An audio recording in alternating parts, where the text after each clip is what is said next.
Hey there, www.andrewmarkmusic.com. On modern day monetary heresy from a Gnostic perspective. This video is an addendum to the video I just did called Cash, K-A, $H, where I made the argument and speculated that today's monetary system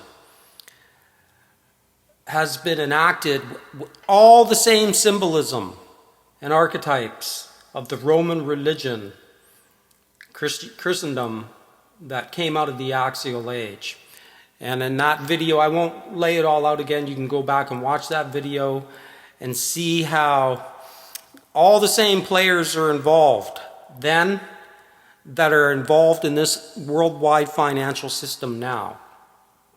And that this financial system had a direct route from Rome through the kings and queens of Europe to the first central bank to imperialism, and it's spread out all around the globe, where to the point now there's only, I believe, 2 nations that don't have the Rothschild central banks, and that's North Korea and Iran.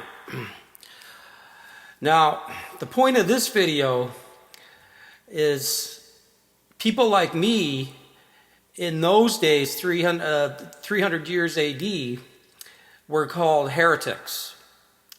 Now, the level of persecution that people like me in those days suffered is speculation. It's not evidently clear what happened to these Gnostics. But the point I'm making in this video is that when I point out what I'm pointing out, I am a heretic in the exact same sense as the Gnostic tradition to this new religion of money that's on this planet that is patterned on Christendom. You know, all the symbols, all the archetypes of this monetary system on a worldwide scale is premised on Christendom's symbolism. Now, there are going to be those who are just going to dismiss this, but what I have to say to that is if you go a little bit further back from Rome, you'll come to where all the symbolisms of today's money comes from, and that's Egypt. The obelisks, the pyramids, and there's a river there called the Nile. Now, if this is what atheists want to do, if they want to deny this, I really couldn't give a fuck, you know. But at that point, you're just dismissing something that I think is just obvious, you know. And if you want to dismiss it, go right ahead, but that's not an argument, you know. You're just dismissing something because you don't want to engage in it, you know.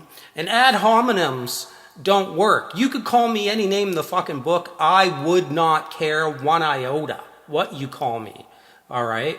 All I'm doing is pointing out something that seems quite obvious. And all the actors and all the players are exactly the same, you know.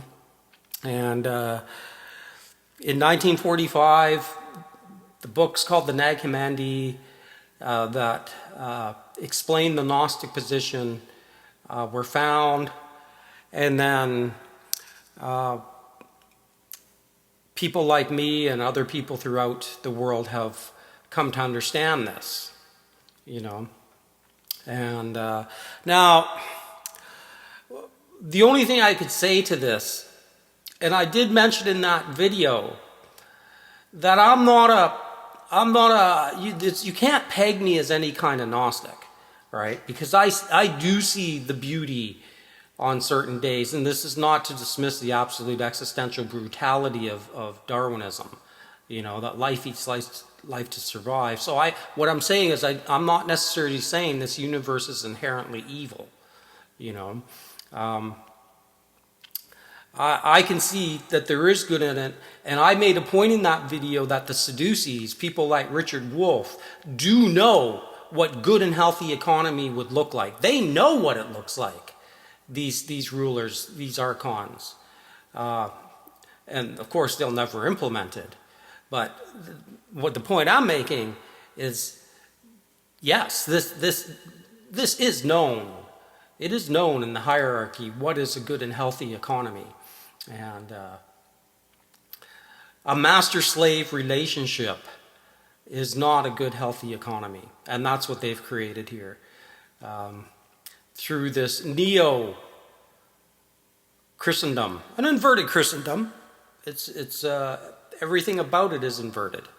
So that's www.andrewmarkmusic.com on the Gnostic view of the modern God, cash, from a Gnostic perspective.